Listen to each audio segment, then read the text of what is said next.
Topic के बारे में बात करते हैं आज, हाइपर कंजुगेशन, है ना। बहुत सारे क्वेश्चन इस टॉपिक से आते हैं, तो लेट्स स्टार्ट। यहाँ पे क्या होता है ना कि यहाँ पे जो आप देख सकते हो कि when carbon hydrogen sigma bond electrons are in conjugation with pi bond, then this conjugation is known as sigma, है ना, pi conjugation. And excessive conjugation इसको बोलते हैं, also called हाइपर कंजुगेशन। और क्या स्ट्रक्चर रिक्वायरमेंट होनी चाहिए हाइपर कंजुगेशन के लिए? पहले जो पॉइंट्स है, very important, compound should have at least one sp2 hybrid carbon of either alkene, okay.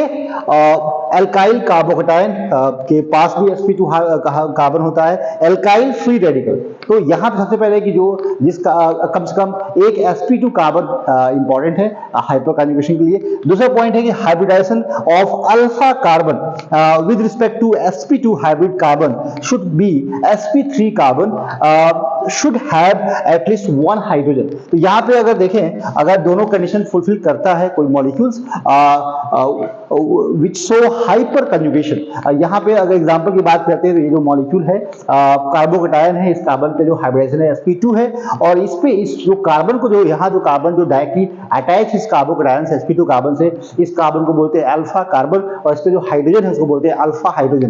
तो यहाँ पे देख सकते हैं कि sp2 कार्बन से अगर sp3 कार्बन जुड़ा हुआ है जिसपे एटलीस्ट वन हाइड्रोजन अगर प्रेजेंट है, तो उस कंडीशन में hyper conjugation is possible in this molecule. और यहाँ पे three hyper conjugate structure is possible, क्योंकि तीन हाइड्रोजन है, बार बार सिग्मा बॉन्ड पॉजिटिव साथ से रेजोनेंस करेगा और वहां पे आपको डिफरेंट रेजोनेटिंग स्ट्रक्चर मिलेगा, थ्री हाइपर कंजुगेट स्ट्रक्चर। यहाँ आप देख सकते हैं कि जो यहाँ पे कार्बन पे जो डबल बॉन्ड है, यहाँ पे जो हाइब्रिडाइजेशन कार्बन की sp2 है, और यहाँ पे उसके साथ जो जुड़ा हुआ कार्बन है उस कार्बन की हाइब्रिडाइजेशन sp3 है, तो यहाँ पे at least one hydrogen is important for hyper conjugation. तो यहाँ भी हाइपर कंजुगेशन पॉसिबल होगा। 6 hyper conjugative structure is possible in this molecule because 3 hydrogen यहाँ पे और 3 हाइड्रोजन यहाँ पे, और both are participate sigma bond resonance with pi electrons and different resonating structure is possible, and that is called hyper conjugation, okay। तो conjugation की बात करते हैं तो 3 टाइप का हाइपर कंजुगेशन होता है। यहाँ पे हम फर्स्ट टाइप की बात करते हैं। यहाँ पे सिग्मा पाई कंजुगेशन की अगर हम बात करें तो अगर सिग्मा बॉन्ड कंजुगेशन में आ रहा है पाई इलेक्ट्रॉन के साथ में, तो उसको बोलते हैं सिग्मा पाई कंजुगेशन। और यहाँ पे this type of conjugation is found in alkene and alkyl arene. तो यहाँ देख एग्जांपल में दिया हुआ है कि यहाँ पे जो एल्कीन है, यहाँ भी एल्कीन है और यहाँ भी एल्कीन है, एराइल एल्कीन के साथ भी एल्काइल के साथ भी हाइपर कंजुगेशन होगा। तो सिग्मा पाई कंजुगेशन को भी हाइपर कंजुगेशन का एक टाइप है। यहाँ पे देखें कि तो यहाँ पे अगर CH3 है ना, 3 hydrogen present at alpha carbon, है ना, अल्फा कार्बन, और यहाँ पे कार्बन H और डबल बॉन्ड CH2।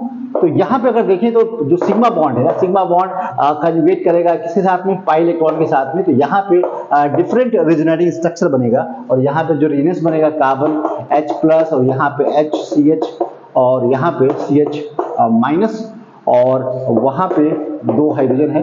तो इस तरह से जो है आपका डिफरेंट कंजुगेट रेजोनेंस पॉसिबल है। और इसके इसी तरीके से सेम दूसरी बार ये हाइड्रोजन जाएगा, फिर ये जाएगा, तो डिफरेंट जितने अल्फा हाइड्रोजन होंगे उतनी बार कंजुगेशन होगा। तो यहाँ पे 3 बार कंजुगेशन होगा पाई इलेक्ट्रॉन के साथ में। तो ये कह सकते हैं कि 3 रेजोनेटिंग स्ट्रक्चर है। तो इसी तरह से होगा एक बार इस तरह का सिग्मा। यहाँ पे क्या हो रहा है, सिग्मा जो कार्बन हाइड्रोजन का जो बॉन्ड है, that is sigma bond participate कर रहा है कंजुगेशन में पाई इलेक्ट्रॉन के साथ में, इसलिए बोलते हैं इसको सिग्मा पाई कंजुगेशन, और ये टाइप ऑफ हाइपर कंजुगेशन है। तो इससे क्या होगा, तो यहाँ पे हम कह सकते हैं 3 ये जो इसके रिस्पेक्ट में जो कार्बन है दैट इज अल्फा कार्बन, और यहाँ पे नंबर ऑफ हाइड्रोजन 3 है, तो number of hyper conjugate structure यहाँ पे कितना, 3 हो जाएगा। यहाँ पे जो कार्बन है दैट इज अल्फा कार्बन, और यहाँ पे जो आप देख सकते हो कि डबल बॉन्ड के साथ एक हाइड्रोजन प्रेजेंट है, तो कंजुगेशन होगा। तो यहाँ पे number of hyper conjugated structure 1 होगा, क्योंकि यहाँ पे एक अल्फा हाइड्रोजन है। और यहाँ पे अगर देखें तो 3 हाइड्रोजन प्रेजेंट यहाँ पे, तो यहाँ पे आप कह सकते हो कि sigma electrons are conjugate with the pi electrons of the ring. तो इस तरीके से कंजुगेशन होगा, तो बार बार होगा, इससे के साथ में इसके भी साथ में होगा। तो 3 hyper conjugative structure is possible for this structure. यहाँ पे अगर बात करते हैं तो there is no any hydrogen present at alpha carbon. That's why there is not any hyperconjugated structure is possible in this structure, because no alpha hydrogen present at alpha carbon. So hyperconjugation is not favor in this structure. तो next second point की बात करते हैं। Second type of hyper conjugation क्या होता है? देखिए यहाँ पे सिग्मा पॉजिटिव चार्ज कंजुगेशन अगर होता है तो इसको भी हम हाइपर कंजुगेशन कहते हैं। देखो क्या होता है कि जो यहाँ पे जो कार्बन है sp2 कार्बन है, इसके रिस्पेक्ट में जो कार्बन sp3 है, और इस कार्बन पे जो अल्फा कार्बन है उस पर 3 हाइड्रोजन प्रेजेंट। इसका मतलब है ये जो कार्बन का जो हाइड्रोजन सिग्मा बॉन्ड है पॉजिटिव के साथ रेजोनेंस करेगा, that resonance is called hyper conjugation. और नंबर ऑफ हाइपर 3 बनेगा, यहाँ 6 बनेगा, यहाँ आपके 9 हाइपर कंजुगेटेड स्ट्रक्चर बनेंगे। और स्टेबिलिटी जो डिपेंड करती है, जितना ज़्यादा रेजोनेटिंग स्ट्रक्चर होता है किसी स्ट्रक्चर का, उतना ज़्यादा स्टेबल स्ट्रक्चर होगा। यहाँ पे देखेंगे स्टेबिलिटी ऑर्डर आपका यहाँ टर्शियरी होगा और इस तरीके से ऑर्डर ऑफ स्टेबिलिटी होगा, क्योंकि number of hyper conjugated structure यहाँ ज़्यादा, यहाँ 9 होगा हाइपर कंजुगेटेड स्ट्रक्चर, यहाँ पे आपका 6 होगा हाइपर कंजुगेटेड स्ट्रक्चर, और यहाँ पे आपका 3 हाइपर कंजुगेटेड स्ट्रक्चर होगा। तो इसका मतलब है कि यहाँ पे अगर इसको बनाएं कि भाई किस तरह से कंजुगेशन हो रहा है, तो यहाँ पे देखें अगर, तो यहाँ पे जो कार्बन है, हाइड्रोजन है, यहाँ पे पॉजिटिव चार्ज के साथ जो sp2 कार्बन है उसके साथ में क्या है, ये जो ऑर्बिटल है, ये सिग्मा बॉन्ड है ना, ये जो सिग्मा बॉन्ड है आप देख सकते हो कि सिग्मा जो बॉन्ड है, this sigma bond are donate to the positive charge and overlap करेगा और पाई बॉन्ड का फॉर्मेशन करेगा। और इस तरीके से आप देख सकते हो कि बनना क्या बनेगा, यहाँ पे H+ और यहाँ पे H और यहाँ H और डबल बॉन्ड और यहाँ पे आपका इस तरह से। तो ये बार बार सिग्मा बॉन्ड पॉजिटिव चार्ज साथ कंजुगेशन करेगा, इसको बोलते हैं हाइपर कंजुगेशन। एक बार ये करेगा, एक बार ये करेगा, एक बार। तो नंबर ऑफ हाइड्रोजन अगर प्रेजेंट है, 3 हाइड्रोजन अल्फा कार्बन पे 3 हाइड्रोजन प्रेजेंट है, तो यहाँ पे 3 हाइपर कंजुगेटेड स्ट्रक्चर पॉसिबल है, क्योंकि पॉजिटिव चार्ज का डीन्यूक्लियाइज करेगा, बार बार पॉजिटिव चार्ज कम होगा।